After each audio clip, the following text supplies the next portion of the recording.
Hello and welcome to Videoman and Gismo's channel. Today I will talk to a person who are extremely creative, who are pushing the boundaries and limits, I would say a lot, on what us viewers can endure. So stick around.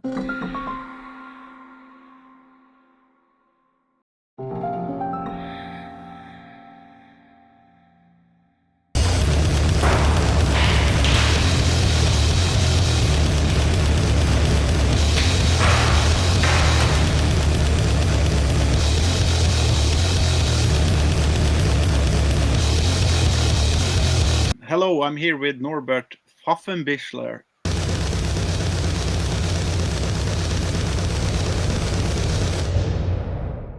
He's a really nice man that I met at the Butt Film Festival in 2021. I saw his film there, and as you already know, Norbert, I love the film, and I wanted to do this conversation to get to know a little bit more about you and also the films. I just got to experience the second. Yeah, and I also want to present it to the people who follow my channel because I have a lot of film buffs that watch my channel, and most of them are really hardcore collectors. And I don't think none of your films are on physical, but you can correct me if I'm wrong about that. But that's something I think we should do something about, because I think that there are some companies that would be perfect for your films. And I thought about it after I saw the second one also. And I don't know if you're familiar with Culture Shock or Deaf Crocodile or Winger Syndrome, you probably know. And yeah, Severin films. But I do think they release. I think it's scary to go into the kind of telling you what genre it is, but I would say a little bit more experimental film and art house. Mm-hmm. But Definitely. but you go in a really dark tone with your films. So I think at least the two I've seen.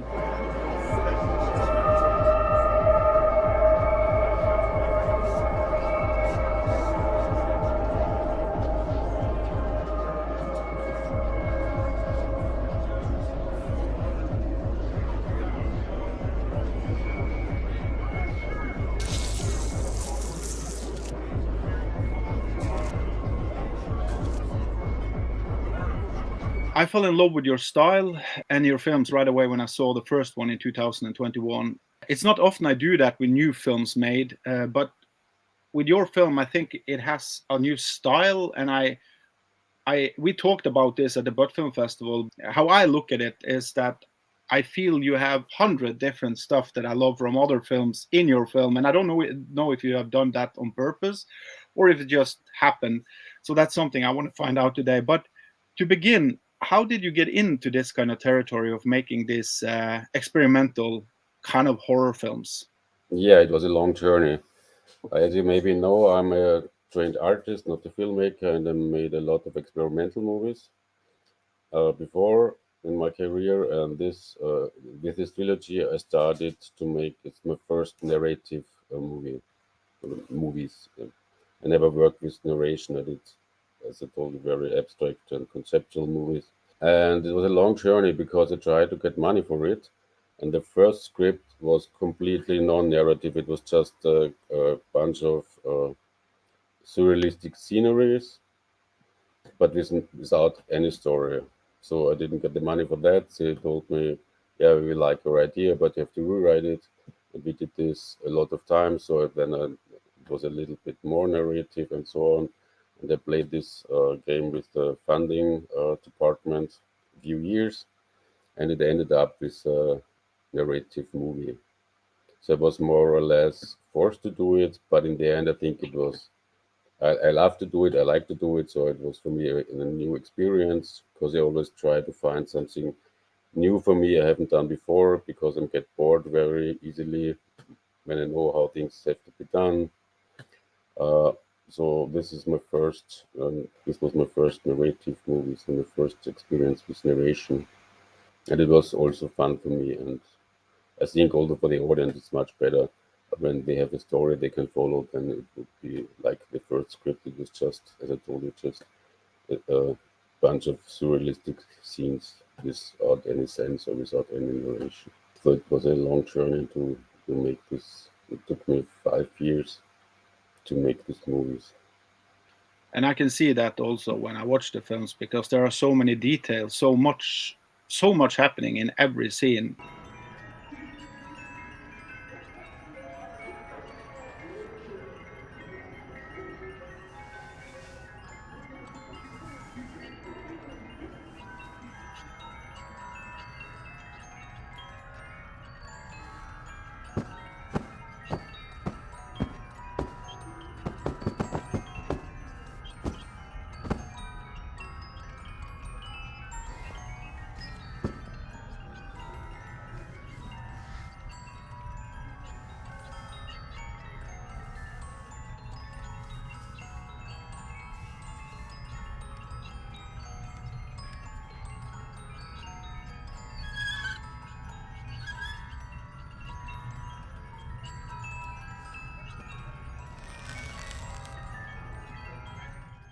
It's kind. I've seen the first one now 4 times, and the second one I just reached to see 2 times now. But what I Wow. see is Thanks. no. But I love your films, and I got to be honest. I'm not really into experimental film normally, because I feel that most people who do those films are doing it to kind of do some technical stuff just to try it out, if that makes sense. Yeah, But yeah, yeah. but with your films, I feel that you have, like I said, 100 different kind of styles put into it, but everything is mixed together, and it doesn't kind of ruin the universe you have created, and that's what I love about the films.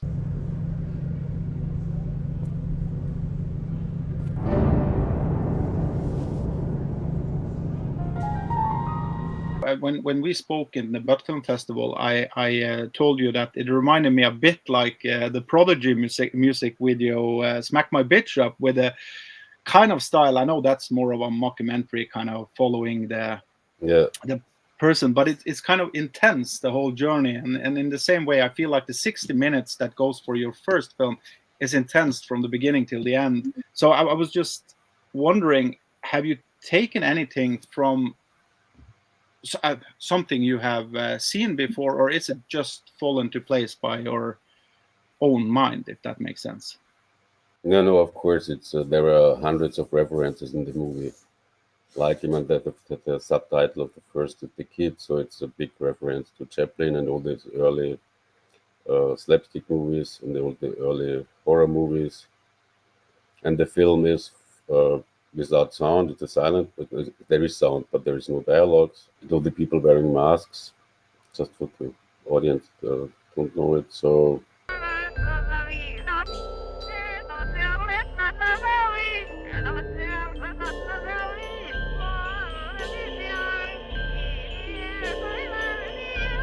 of course there are a lot of references in the movie, starting from this Chaplin.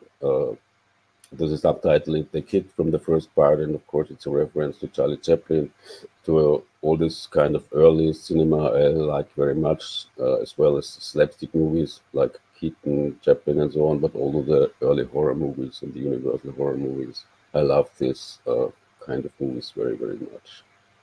And although this is a German expressionist movie like Nosferatu and so, there are hundreds of references in my movie and a lot of influences.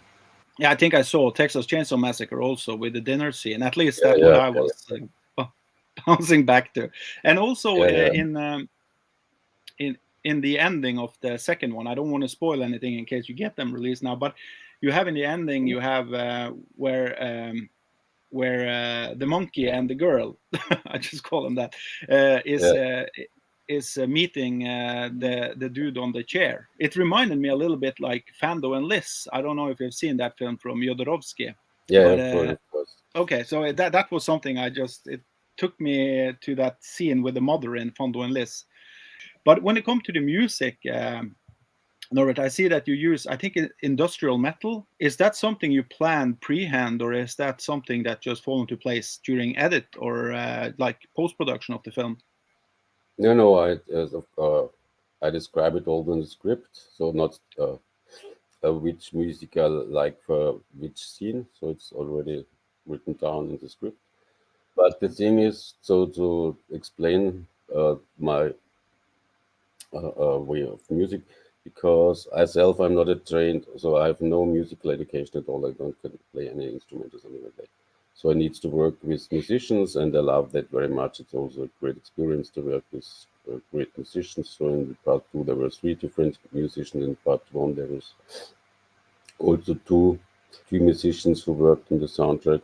And for me, what's so important is for me because it's a silent movie, so there are no dialogues, and we shoot without any sound on this. There is no sound on the set. But what makes it so boring to watch silent movies uh, is mostly the soundtrack for me. Because even if you normally have this piano, blah blah blah blah blah, bling bling bling, or even there are of course uh, they try nowadays music or experimental electronic music to Nosferatu and all this. And maybe you've seen all these uh, experiments where they use nowadays music to do silent movies. And what's so boring is that you have for 90 minutes the same kind of music. You have 90 minutes piano or you have 90 minutes experimental music or whatever, and this makes it boring. So it was very important for me that I have a lot of different kinds of music in the in my feature, that it's not so let's hopefully it's not getting too boring for the audience to watch a silent movie. So it was very important for me to use different styles. So I have from punk to heavy metal to, but I also have Puccini or Henry Purcell. So I also have this classical music, and then I have some references to slapstick music and so on. So it's for me it's very important. And the music is, as you know, as every filmmaker know, the music is half of your rent.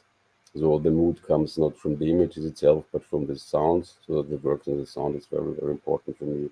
But I can do anything of that myself. So I work with a lot of great, very creative musicians and sound designers. So it took a long time because we shoot without any sound, and I edited the movie without any sound. Then I gave the movie to the sound designers and the musicians, and it took longer. The shooting is 1 month, but to make the music for it takes half a year. Yeah, right. So it's a very, very long process when you have a feature-length silent movie without any sound to make the sound for a feature-length movie. But it's a very creative, but also sometimes annoying and intense work. Must be kind of a little bit like making a really, really long music video. It's like that. So I'm also influenced a lot by music videos, and a lot of my editing style is, of course, influenced by music videos. So I like this uh, for the whatever fighting scenes or so. I use, of course, rhythmical montage, and so it's very much like music video style sometimes.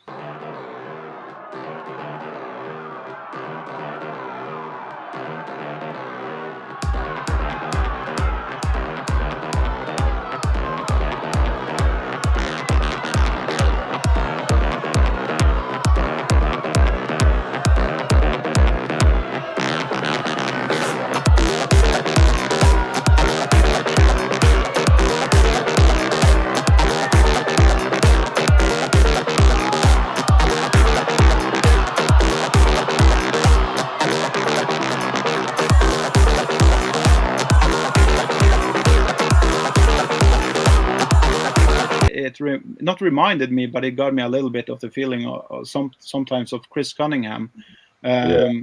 early Chris Cunningham, before he went with the face shifts. I also just wanted to say that it because I have not seen a lot of films from Austria. Ulrich Seidel. Yes, I've seen some of his films, and I've seen also Angst and Good Morning, Good Night, Mommy. Yeah. And Hagasussa is a newer film I saw. But what I experienced with movies from Austria, and it could be just me that falls down that rabbit hole, looking at the darkness or the kind of gray zone of Austrian cinema, but is it kind of general in Austria to make movies that tips a little bit to the kind of the darkness of of cinema? Or For the art movies or the art house movies, it's very typical that they're are very dark, and people are not only mere fascinated from ugliness and from brutality and like the Michael Haneke movies and so on. But this is, it seems that this is some typically Austrian stuff that we are so much fascinated by, disgust and the dark side of the humanity. But of course, we have also a lot of stupid comedies, but these are only shown in Austria or in Germany.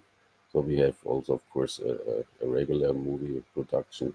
But Austria is a very, very small country, so the production is not that high here. But we have Haneke and we have Seidel, but we have also a lot of other. Jessica Hausner, maybe you've heard of her. She's also every year in Cannes or in Venice. So we have also, as I told you, Good Night Mommy, there's Veronica Franz and Severin Fiala. They're making this kind of art house horror movies. And I'm looking forward to see the new one. They produced a new one, but it wasn't released yet. It's called Teufels Bad, so Devil's Bath. And it's an incredible, so I heard the story and it must be an incredible horror style movie. And I'm looking forward to see it. So, and I think this one will be, I hope, very successful. So everything I heard about it sounds so incredible that I'm very eager to. yeah, I remember well Good Night Mommy. I Yeah. haven't seen it since it was released, but I saw it back in the days. My question is, since you are going in, because I see, as I told you right away when I saw your film, I said that it reminds me a bit of my favorite film as well. And people who are watching this will probably not understand anything because I say it reminds you of 100,000 things. But that's the weird thing with your two films is that I've seen, is that they reminds me of so many films. And but one of my favorite films is A Nightmare Before Christmas. Mhm. And when I walked out of the cinema and met you, I was thinking of that film so many times during. But my brain has been going since I saw the films again now at home, and I think it's because it kind of, don't get me wrong now, but it's kind of watching a old school Disney movie, like a cartoon movie, mixed with something, I don't know, really, really dark, but you also have the light tones to the film that isn't dark.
What I'm trying to ask here is, when you wrote the script, did you write it as a plain story, like a character going from A to B, or did you put many scenes together? That's the thing I've been wondering about since I met you, and I forgot to ask you.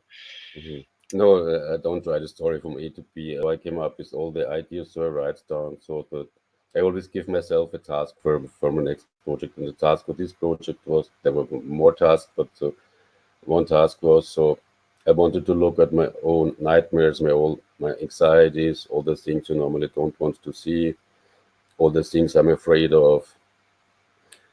And I wrote down my night dreams and my daydreams, and everything was uncanny to me, or uncomfortable. So it was a kind of a self experience. And I started with a lot of scenes. And then, as I told you, I applied for that with just a lot of scenes. And then the task is, so I have a lot of scenes, and then I have to invent the main character, and I have to find a story how this character convinced all the scenes that it makes a little bit of a sense. So, but as I told you, I'm not a trained filmmaker, so I'm not used to write a normal script from A to B to C, and so I always came up with ideas, with some ideas for moods, for masks, for the rooms, for some absurd scenes. This is my starting point. And then I try to make these images, to put these images into kind of a story and into kind of a narration.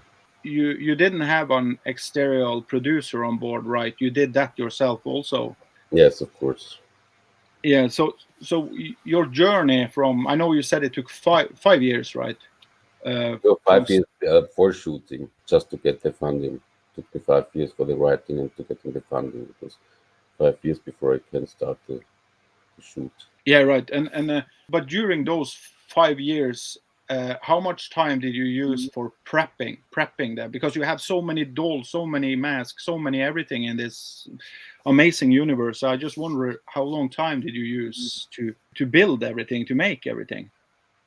People who love horror movies, as I see in the background or in the background from the other director you interviewed, people who like horror movies maybe like to seem to collect things. Maybe you can see behind me my King Kong collection and so on. So I collected a lot of things. So I had a lot of these things already at home. I'm collecting masks since I was a child. Okay, I'm that's cool. collecting skeletons and stuffed animals and all this kind of stuff. So I had, but of course I had to buy a lot of things, and we did. So in my movies are that the production style is not as in a common movie, but it's more like a workshop. So I had a studio, I had an atelier, and I met there with friends, and we started to make the masks and work together, and it was fun. So but of course it took a long time. So the most complicated and the most expensive things are of course always the set designs because it's huge. I mean, the masks you can make by yourself at home or in the studio, but and the costumes also. But the set design, therefore, you need a huge space to make all this crafting. So of course this took also a few months. But did you gather physical money for the production, or was it more like did you have like a budget you wanted to go for before you started filming, or was this more like a cowboy thing that you knew you were going to do no matter what? No, I had a budget. So in Austria we have funding for art movies. We have two different kind of film funding. The one is the so-called big film funding. It's for the normal films like Haneke and Seidel and so on. But we also in the art department, in the art ministry, there you can apply for whatever exhibitions, paintings, dance, all kind of architecture, all kind of art stuff. And they have also this film department, film funding in the art department, but it's 10% from the money you get for a regular film. But you can get money there, and I got the money from them, and otherwise I couldn't make it, so I couldn't afford, of course, to make a movie like that. I knew that I had the funding before I started, so I did a lot of small projects by my own or with my friends, but a feature-length movie with hundreds of extras and set designs and whatever you need to for it, of course. But I think that's the smartest thing. Many people like me did before. Also, I just started shooting without money, and it always Yeah, ended up yeah. bankrupt. No, I did this before, and but this was a very very bad experience where I ruined myself and ended up with no movie. So I will never do that again. But I can, yeah, all these film enthusiasts and freaks, they are doing this sometimes. But I did it, but I never will do it again. Because I saw online that you had done three features before, but they were documentaries, I believe. No, this is a trilogy. It was also a trilogy. It's not a documentation. It's found footage movies, but full length found footage movies. And I did this experience with see different actors. First one was Lon Chaney.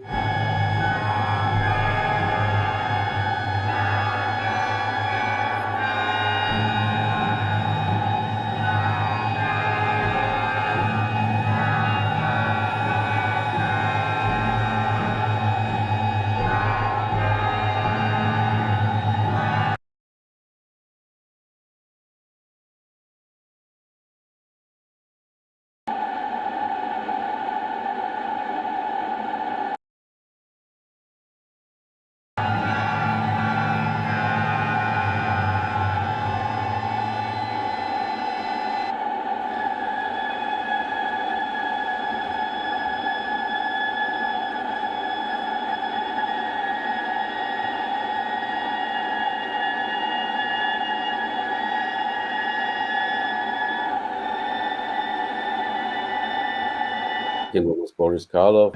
They won't come to learn, only to stare. I'll be a freak in a sideshow. Lazarus II. 50 cents to look, $1 to touch. Ah, yes, poor beast. The shape is all right, but 2 or 3 centimeters bigger than the original. Es weiß, was wir vorhaben. Das Ding versucht, seine eigenen Stromkreise aufzubauen, um dann unabhängig vom Computer überleben zu können. Wenn das passiert, haben wir keine Chance mehr.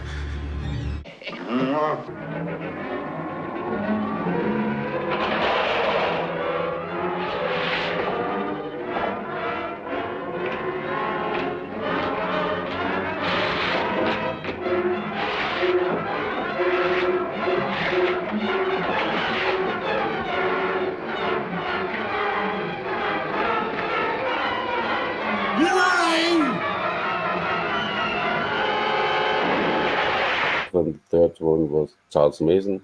The idea of that trilogy was I put all the movies they make in their lifetimes and edited together to one movie. So you can see all the movies from Lon Chaney, Boris Karloff, and James Mason in one movie. So I compressed their lifetime work to one single movie. This was a kind of experimental found footage movies. I did a lot of found footage movies, and it's sometimes I paid for the rights. So I did stuff with Chaplin movies and so on. Of course, you have to pay them. They have to pay for the rights to use them. But in this case, it would be impossible to get the rights for these movies. It was too many, and it would be unaffordable for everyone to buy these movies or to use them. But in this case, when you are experimental filmmakers, you don't make money with your movies. You make the movie, and then the movies are shown at some festivals for experimental movies, and that's it. So there is no money in it, so nobody complains about found footage movies because you don't sell it to television stations or to whatever, so you don't make any money. So nobody's interested in it. I'm just asking for the physical market, because it's interesting to getting stuff out physical. It's now the boutique companies are really going deep to find different directors around the world, what they did before, and releasing the stuff on really cool releases. Jan Swankenmeyer, I think I mentioned that when I was in the Netherlands with you. That have you seen his work, and are you? No, I love Jan Swankenmeyer very much. Yeah, he's a fun director. Yeah, no, I love him too, and I could see something in your films there too from him as well. I think probably the most boring question every film worker get is if you. But I wonder if you can explain, shorten up like. How the movie funds in Austria works, because you already did it with the art house kind of stuff versus the mainstream kind of the big films.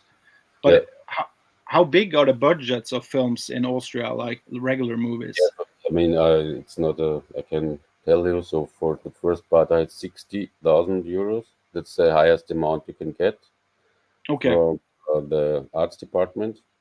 And when you get the money for a regular commercial film, it's 600,000 to millions of euros. So yeah, right.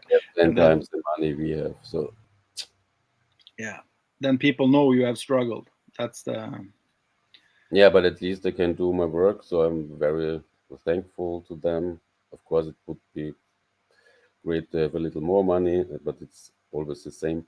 But I'm very thankful because I have the absolute freedom. Because when you make movies from the big funding system, only production companies can apply. As a director or as a writer, you can't apply there.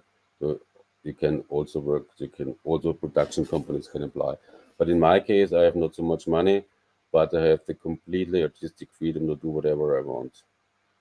Yeah, and it's a great thing. So there's no producer or whatever who tells me what I have to do or how do I have to spend my money or how much time do I need for something. So I have the absolute artistic freedom to do whatever I want, and that's also great. So I have less money. I have not much money, but I have the 100% artistic freedom to do whatever I want. and this is great, of course. And I'm very thankful that I can do this. That's good. Do you have any distribution kind of in Austria where you see the movies could get like is there like a cinematheque or something like that, or Yeah, we have a film museum in Vienna, but I have also all my movies are distributed by a Viennese distributor called Sixpack Film. Sixpack Film is a distributor for experimental and documentation movies. And they are distributing my films, so they send all my films to the festivals and do all this festival stuff for me. And how far are you now on the third one? That's the last also, right, of these? The trilogy. Yeah, no, we ended the shooting a few days ago. Oh, great.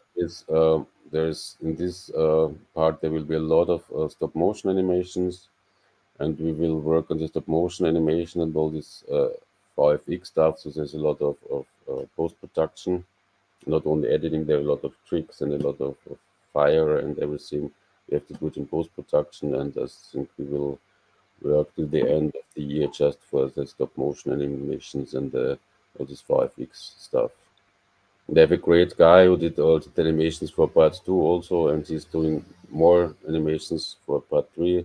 He's a very young guy. His name is Paul Lechmann, and I love to mention him because he's 22 and he's a wizard with stop motion animation. He's a great guy, and this will take till the end of the year.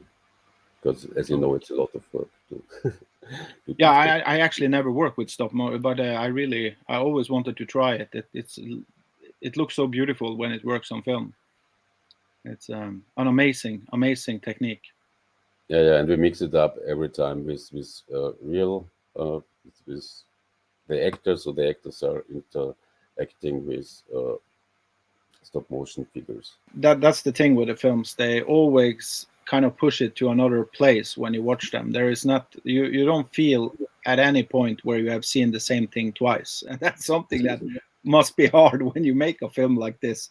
Because I was thinking, because I don't know if I told you before, but I'm a really sucker for old school sexploitation, like the French and Spanish and Swedish films. Yeah. Always loved those because of the cinematography and everything, but Yeah.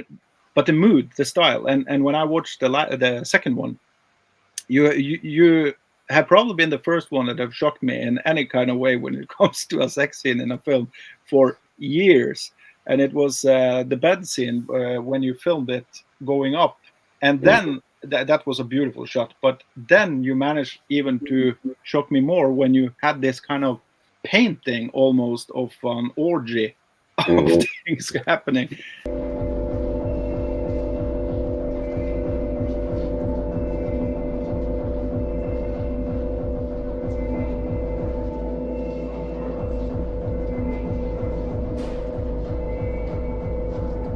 You work with professionals and amateurs, if I understood No, you I right. work 100% with non-professionals. The only professional on the set is the cameraman. Okay. With Martin, his name is Martin Putz. I work with him for 30 years now. He's also a good friend of mine, and he's the only professional on the set. So none of the so most of them, also the set designers and all, they're all still students, or as just ended the university, but none of the actors or none of the other ones are professionals in this way. Professionals are much too expensive. I couldn't afford them but it's also so I have a great team. I have a very great creative team, and I love to work with them. They are some great people, and it's always a pleasure to work with them. Can I ask you, because you had some pretty explicit scenes in this one that I like I said, I was shocked on in a good way. Can I ask you, how do you find an actor to wanting to stand up and do a scene like that, if it's not like a professional actress, if you understand? No, I think no professional actor would do it. That's true. No, the problem is, my main problem is that none of the performers get any money. Even the main character, no one is getting paid. So you have to find people who will do this crazy stuff without getting paid. But therefore, I have assistants, my direct assistant, and the main job is to call everyone they know and put on Facebook, on Instagram, and so on. And we try to find people and we find some very, very crazy people. But all of them were very nice and lovable, nice, completely normal human beings. But yeah, it's of course it's a lot of work to find enough people to do it. And Yeah. that it's we always shoot in cellars and bunkers. It's always very cold and dark and wet. So the conditions at the set always are not how can I say, are very hard for everyone. And then they have to do these new scenes in the cold, in the dark, and don't get paid for it. Maybe I can tell you a bit more because in the first part, my production assistant, she was a young, beautiful girl, blonde haired, and they casted with Tinder.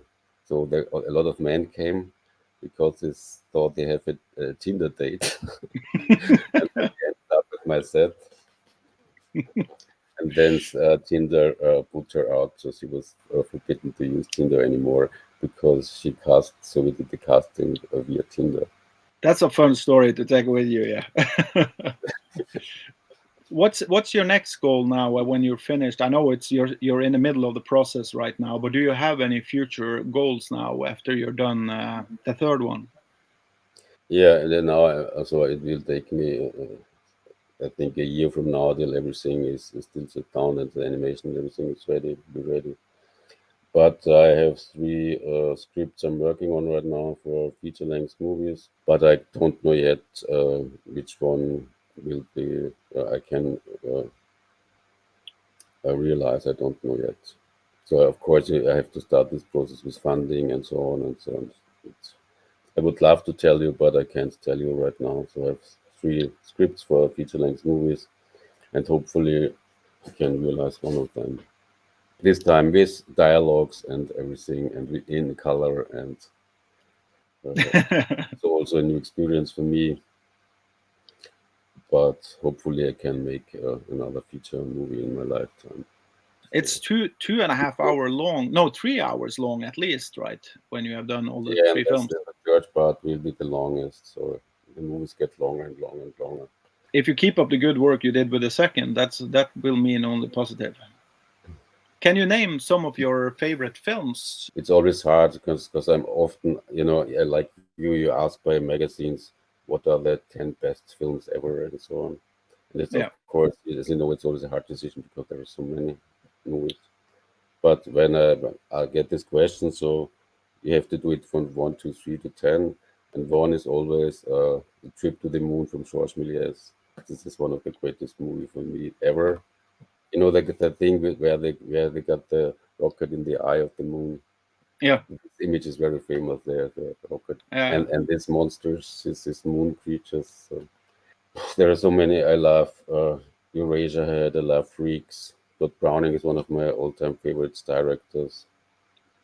But I also love all the Chaplin movies, The Great Dictator, and from the horror movies, of course, the early horror movies, the German expressionist horror movies like Nosferatu and so on, and also the all Universal horror movies, is black and white, Boris Karloff, Frankenstein, and so I love that.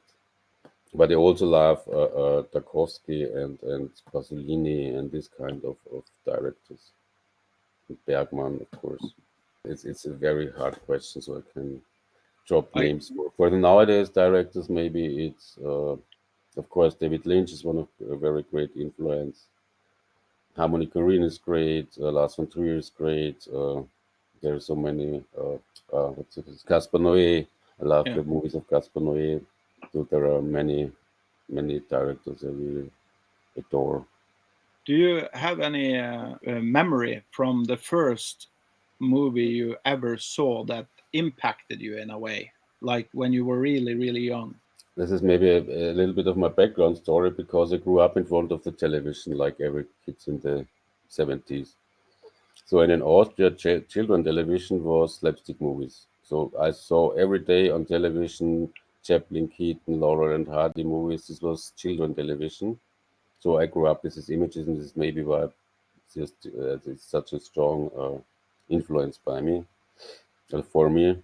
And then, of course, as a child, I saw all the Disney movies in the cinema. So my first cinema experience was at, I think, Bambi, and I always loved the moving images, and I loved cinema from the beginning on. So I can tell, yeah, and one of my all-time favorites. So one time I saw King Kong on television, the 1930s.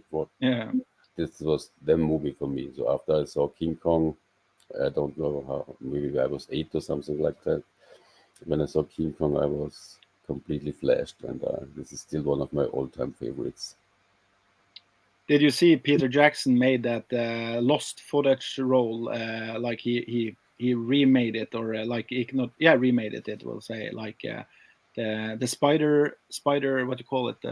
There is like a lost footage from King Kong, the original. Really? That, yeah, you can look it up on YouTube. It's really good. He made it like they did it back in the 30s. Great. So Yeah. I have to say, no, I didn't know that. It looks amazing. It's Great. I thought first it was the real, so I was Okay. shocked. Yeah, it's strange with King Kong, because that's a movie. I think it's made in 33, right?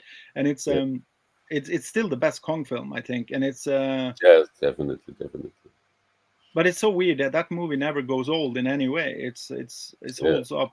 So it's and I would just say to you, because you've probably seen it, but Gorgo was just released through Winger Syndrome, and I love that film. It's a kind of a remake, I believe, from UK, from 1960, 61 maybe. Yeah. But it's also holds up a lot, I think, and it's a really, really fun ride. Yeah. So highly recommend to check it out now. It's out on 4K, so it looks amazing. Yeah, thanks for the tip. I mean, and two other experience was, of course, Frankenstein's Bride, and one of my all-time favorites also is The Hunchback of Notre Dame with Charles Lawton.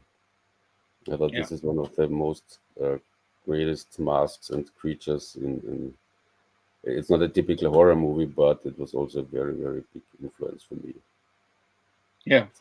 And I'm sure you know this The Hunchback Notre Dame with Charles Lawton. It's also one of my favorite movies. I was so touched by Charles Lawton when I saw this as a child. Yeah, I love that film too. It's amazing. That's from the 20s, right? Or is it 30s? 20s? Yeah, no, it is the sound movie. It's from William Titele. The director is William Titele, and it was made in the 50s, the 40s. Oh, it's not the first Hunchback movie. It's the second. No, the first one was just made in the 30s. I'm stupid. It was made in the 30s. Yeah. No, but the first Hunchback of Notre Dame was with Lon Chaney. The silent version was with Lon Chaney. And the first sound Hunchback was with Charles Lawton. I'm thinking of the first one, the one. It was also 30 something. Yeah. Yeah. It's in black and white, but it's sound there. Yeah. I think that was my first kind of monster film that I saw. If you can call it a monster. Yeah, I think so. I've seen it many times. I love but it's from the 20s I've seen, I believe. It's the classic. I have the Eureka release of that one at least. So, do you have any movies from Austria that's produced, directed in your country that you can recommend to the people from now to back when film started being made? Austrian movies, yeah. For Angst, you mentioned Angst before. Yeah. Suitable Morticize, also a female director from Austria. She made this a movie Joy. It was I think 3 years ago, and it's about a black prostitute in Vienna, and all the actors are real persons. So there are no non-actors, so they play all themselves, and it's a very, very touching scene in this kind of underground prostitution thing. It was a very, very strong film. Yeah. And there was one film I liked very much, was Gangster Girls by director, also female director, because her name is Leish, and she shot the movie in a prison for women, in a women prison. The women played themselves, so they reenacted their crimes and they reenacted their family situation and everything. And because they have to be anonym, they painted the faces are painted white. But they shot it Okay. in a prison, and all the people you see there were real prisoners. So it was a kind of a social project, but it's also a great movie. Uh, Well, was it a feature or was it a documentary or no, it mix? was in between. You know, Yeah. it was a kind of a theater workshop in the prison, but then they made a film out of it. So it's there are stories are told.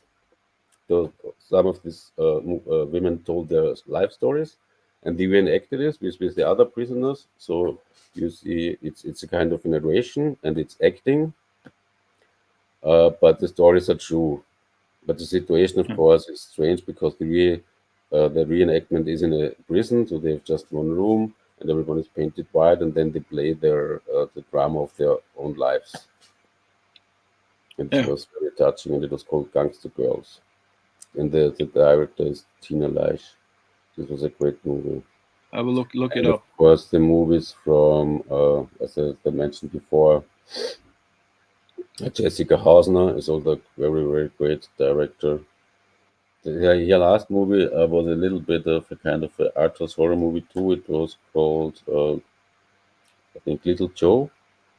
She was shot in Britain. Okay. Maybe you've heard about that one. Not on my top of With my head. British actors, and it was it had an international distribution. Okay. Because the title is Little Joe, and it's a kind of body snatcher story. But do you have any old films from Austria? I'm just asking, just in case there are something you are missing, like from the 50s, 60s, 70s, even older, that you, on the top of your head, that you can think of. That Yeah, you know, we had the war in whole Europe, the World War II, yeah. and after that, the situation here, so before World War One, we had a huge production here with huge studios in Austria, but then the first World War One, then World War Two, everything was destroyed. And there was not the film industry was just called I don't know the English word for Heimatfilme. You know, there was just these comedies and these films placed on the mountains with beautiful girls and Mm. uh, what's called Heimatfilme. But what was that, Home. like a propaganda or? Yeah, but it was in the 50s, 60s. Oh, 50s. Okay. Yeah. It was after war films, but it was all kind of comedies or dramas or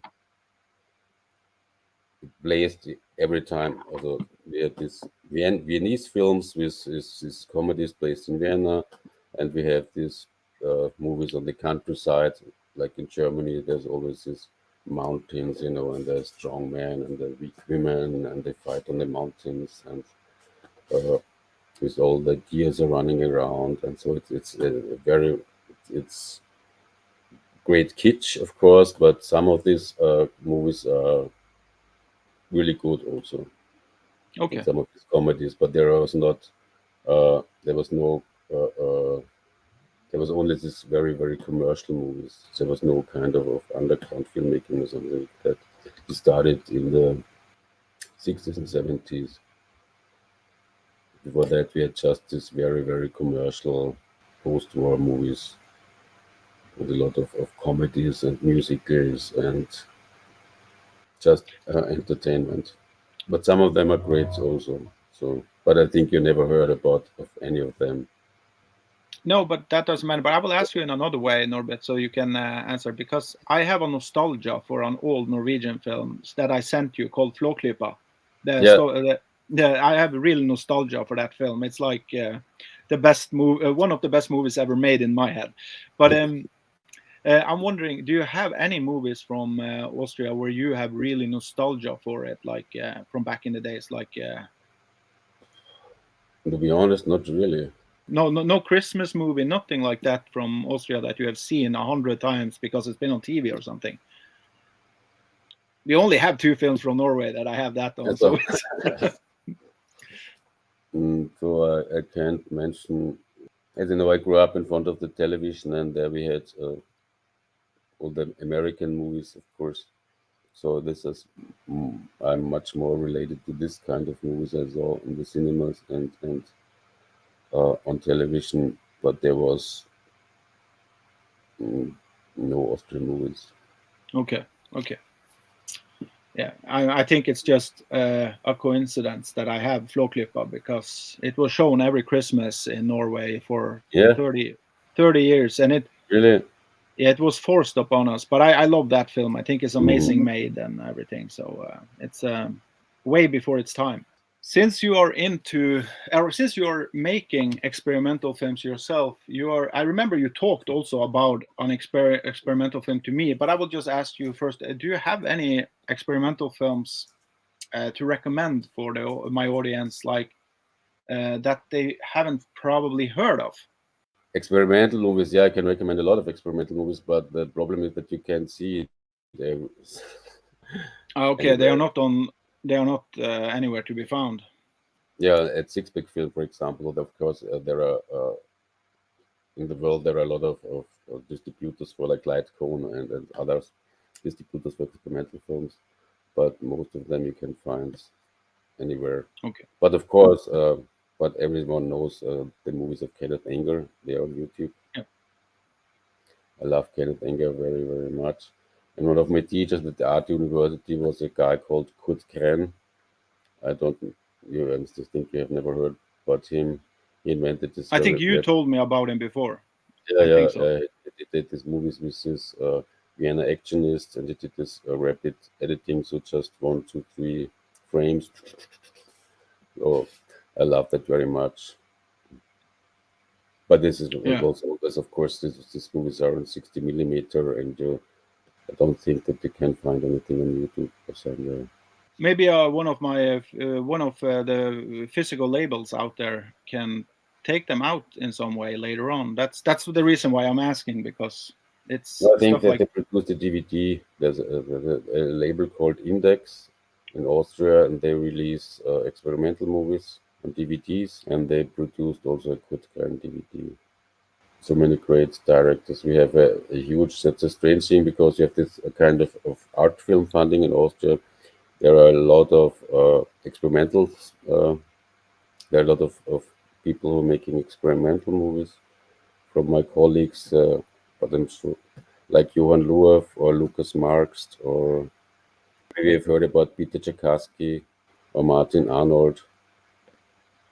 We have a big scene here on this an experimental movie scene here in Vienna or in Austria. But you have to you see these movies only at special festivals, of course, where they. So Rotterdam is also a good place. They also have slots for experimental cinemas. So you can see it in Rotterdam or somewhere. But I know Alter Innocent is a distribution company that has started releasing a lot of experimental films that I try to check out everything they release because they are so crazy, many of their films. But I think I spoke to you earlier about this too. But I don't remember his name, but the guy who made The Beast, he had also some really, really funky films that never was released before I got the box set through Arrow, and it was really fun to check it out. So I love to check out new stuff, and I love that these labels are bringing out this stuff that has been lost forever, so it's fun, and I really hope that somebody will pick up your films, because I do think you have a big audience out there for making experimental films in the way you do it. It's almost not experimental films because they are pretty easy to follow. And what I think is the most fun thing with your films, that what's the English word? It's not ambition, but it's ambiguous films.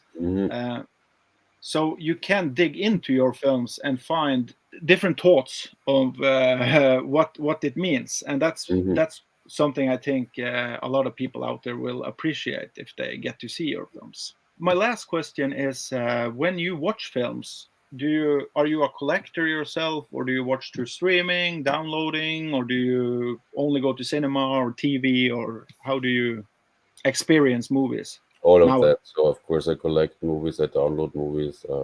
So I have a huge collection on my computer. But I also, of course, love to go to cinemas. I also have Netflix. I do everything. So I'm a very cinephile, but I also do all the kind of series and download movies and watch it online. But in Austria, we have a great film museum. And this is one of my favorite places here. They have a great program there, and there you can see the movies in original 35 millimeter, 60 millimeter, and I love that as well. So of course, I love to see the movies, but I also go to all the actual movies. So when I have time, so I don't have so many. So I would love to have more time to go to the cinemas as I have in reality. But the last great film I saw was, have you seen Beau is Afraid? Did you saw that one? I haven't seen it yet, but I know Joaquin Phoenix, right? Yeah. This Yeah.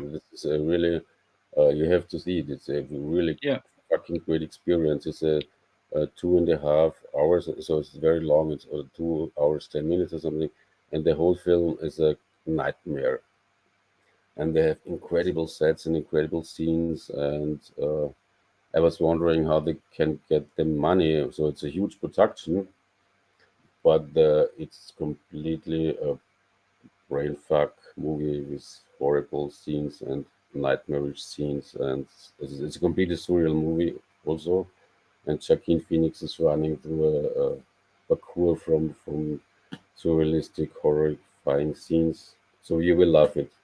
Yeah. Isn't it Ari Aster who directed it? Yeah, I think so. Yeah, But I and haven't seen Barbie and Oppenheimer yet, but I have to do that. Have you seen this? Barbie and Oppenheimer? no, I haven't No. seen any of them yet. Yeah, me neither. So No, but I'm really looking forward to see that Joaquin Phoenix film. It's also A24 who produced or who distributed it, I believe. What's the journey now for the film? Have you any festivals that you are going to, or anything you know about? yeah, next time we go to Slash. As a Slash, we have. I can recommend to your audience a few festivals. The one in Vienna, we have the Slash Film Festival. It's a genre film festival. It's great. It's in September. I will be there, and then of course there's the Spot Film Festival in Breda. It's also a very very great festival. This is the next one I will go. And then I was in Ljubljana, and they have this. Maybe you've heard about this Kuya Bolt Festival, because Kuya Bolt it's a very small festival, but only for horror movies, and it's a very small but very beautiful. It's a little bit like Butt Festival, but smaller, and they are very very nice people, and it's a great horror film festival. And there was last year I was invited, or 2 years ago I was invited to Serbia, and they have their it's called Heavy Metal and Horror Film Festival. It's called Slaughterhouse Festival because the location is really an old slaughterhouse. It's really where they killed all the millions of animals. So it's an old slaughterhouse, and it's an incredible festival with outdoor. There are 3 outdoor stages for heavy metal bands and 3 screens for horror movies. So you can Nice. walk from heavy metal to horror to heavy metal to horror. And it was also a great festival. It's called Slaughterhouse Festival in Serbia. And there's a few recommendations if you have any chance to go to one of these festivals, or check them out online, because you will find great movies there. You have never heard about them. And there's Film Maudit. You know that one? No. Film Maudit. It's in the US. I'm not sure, to be honest. I think it's in LA. I think it's based in LA. And that there, it's a special festival for experimental horror movies. And when you go to their homepage, I've never heard about one of these movies they show there. So it's Okay. really specialized, and they really I couldn't go there by myself, but I think this is also a great festival because they show the weirdest underground horror movies that have done. And if you have the chance to go there, it's also great. And you as a filmmaker, of course, you should send them your movies. I'm bad of sending out my films, so it's nice to Yeah, but nowadays the only thing you have to do is send out the link. You know. I know, but I'm too lazy.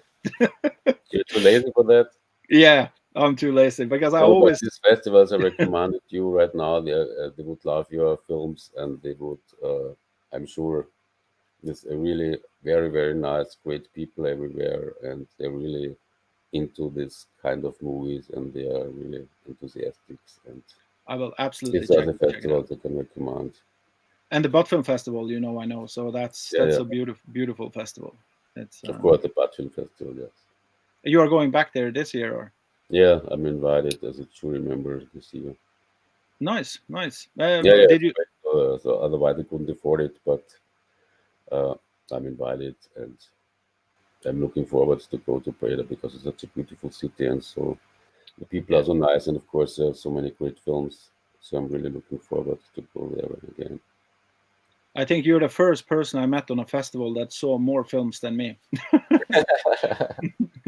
But I was close. I think you beat me. No, it was a really fun time. Well, I'm wishing you all the luck in the future, Norbert, and I thank you a lot for coming to this conversation. Yeah, I thank you a lot for the invitation and for your interest. It was a great pleasure for me. Yeah, it's and I hope people out there will look up for your films in the future because they are really something to watch. Thanks a lot. Was für eine Kraft bist du, die mich von unten hat wachsen lassen, unfreiwillig und langsam aus Betten von